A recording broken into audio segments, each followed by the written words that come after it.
ગીર સોમનાથના ઉનામાં કોંગ્રેસના પૂર્વ ધારાસભ્યએ એસઆઈઆરની કામગીરી સામે સવાલો ઉઠાવ્યા છે। સાથે ઉનામાં મતદારો યાદીમાંથી નામ કમી કરવાનું કૌભાંડનો આક્ષેપ કરવામાં આવ્યો છે। સાથે જ મતદારોને મતદાનથી દૂર રાખવાનો પ્રયાસ ભાજપ કરતું હોવાનો દાવો કર્યો છે। શું છે આ સમગ્ર મામલો, વાત કરીશું આ વિડીયોમાં।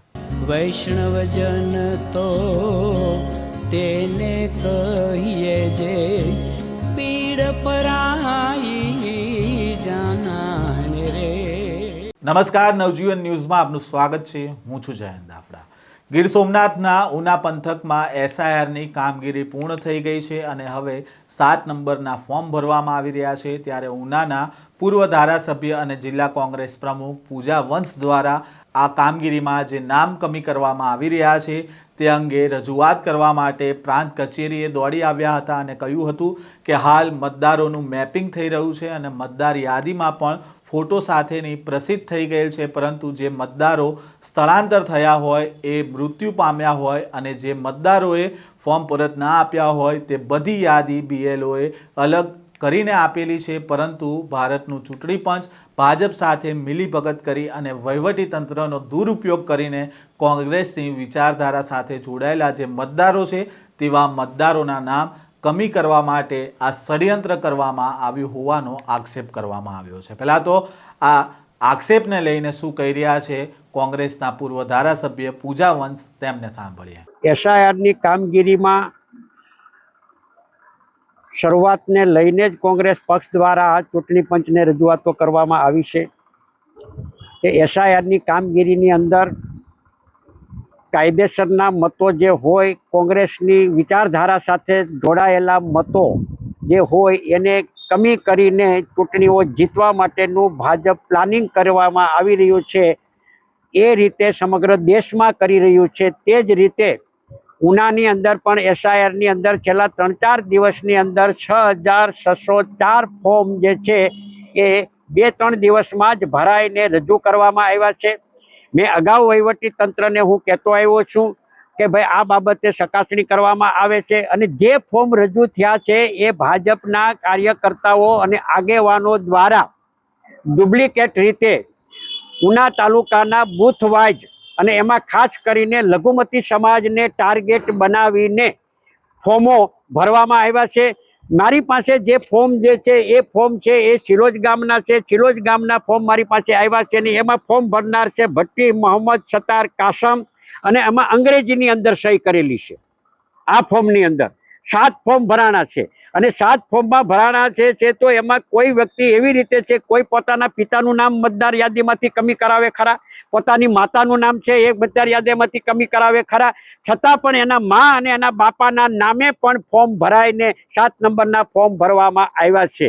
અને એનો જીવતો જાગતો પુરાવો છે એ હમણાં તમને મીડિયા સમક્ષ જે છે તમને જે વાત કરી છે એ પ્રમાણે આ આરીફભાઈ છે, એ નાંદણ ગામના વતની છે।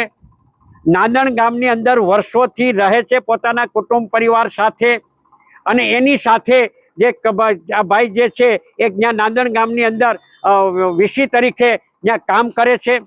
એમના કાકા થાય, આરીફભાઈના સગા ભાઈ થાય અને આરીફભાઈના ભાઈ જે મોહમ્મદ સત્તાર કાસમ જે છે એ નેવીની અંદર કેપ્ટન તરીકે ફરજ બજાવે છે અને છેલ્લા 8 મહિનાથી એ દુબઈની અંદર, કતાર દુબઈની અંદર ફરજ બજાવે છે, ઉનાની અંદર છે જ નહીં, છતાં એમના નામને એના નામે ફોર્મ ભરાણા છે, એના નામની સહી થઈ છે। સિરોજની અંદર જે ફોર્મ ભરાય છે એમાં અંગ્રેજીમાં સહી થાય છે। નાંદણની અંદર જે ફોર્મ ભરાણા છે 8 થી 10 અને એની અંદર ગુજરાતીની અંદર સહી કરે છે અને એના ખુદ એના પરિવારના સભ્ય, એના નાના ભાઈ પોતે એમ કહે છે કે મારા ભાઈ જે છે એ દુબઈ અને દુબઈ કતારની અંદર નેવીમાં કેપ્ટન તરીકે ફરજ બજાવે છે, તો એના ભાઈના નામે અહીંયા કોણે ફોર્મ ભર્યા છે? અને હું તો બહુ સ્પષ્ટ કહું છું કે આ ભાજપનું કાવતરું છે, ભાજપનું ષડયંત્ર છે। એ ખાલી ગીર સોમનાથ જિલ્લા ઉનામાં નહીં પરંતુ ગીર સોમનાથ જિલ્લાના અન્ય તાલુકામાં બધામાં અને સમગ્ર ગુજરાતની અંદર જે એસઆઈઆરની કામગીરી થાય છે એ ચૂંટણી પંચની અંદર કામ કરતા રહે, એટલે આ એસઆઈઆરની કામગીરી સાથે જોડાયેલા અધિકારી કર્મચારીઓને ઉપર દબાણ પ્રેશર કરી અને એની પાસેથી આ નામ કમી કરાવવા માટેનું આખું ભાજપનું આ કાવતરું છે, ષડયંત્ર છે. અને આ ભાજપના કાવતરાનો અને ષડયંત્રનો આજે ઉના પ્રાંત કચેરી ખાતે એનો પર્દાફાશ થયો છે. જાહેર થઈ ચૂક્યું છે કે આ પ્રમાણે ખોટા બોગસ વ્યક્તિના નામે, જે વ્યક્તિ અહીંયા હાજર જ નથી એના નામે ફોર્મ ભરાય અને આપવામાં આવે છે. તો આ ફોર્મ જે ભરનાર જે છે એ તો કોંગ્રેસ પક્ષના હોય જ નહીં, અન્ય પક્ષના પણ ન હોય. ભાજપના કાર્યકર્તાઓ દ્વારા, ભાજપના કાર્યાલયે એની ઓફિસ દ્વારા ઉના શહેરની અંદર વરસિંગપુર રોડ ઉપર યોગા કેન્દ્રની અંદર ત્યાં ટેબલો નાખીને રાત્રે ભાજપના આગેવાન કાર્યકર્તાઓને બોલાવી અને 7 નંબરના ફોર્મ ભરીને રજૂ કરવામાં આવ્યા છે. આટલી વિગતો મળી છે. એટલે ચૂંટણી પંચનો આ પર્દાફાશ થયો છે. ચૂંટણી પંચ અને વહીવટી તંત્ર બંને ભેગા થઈ અને કાયદેસરના જેને મતનો અધિકાર મળ્યો છે એને મતદાનથી વંચિત કરવા માટે, નામો કમી કરવા માટે અને કોંગ્રેસ વિચારધારા સાથે સંકળાયેલા મતોને જ કમી કરવા માટેનું આખું ભાજપનું આ ષડયંત્રનું પર્દાફાશ થયો છે.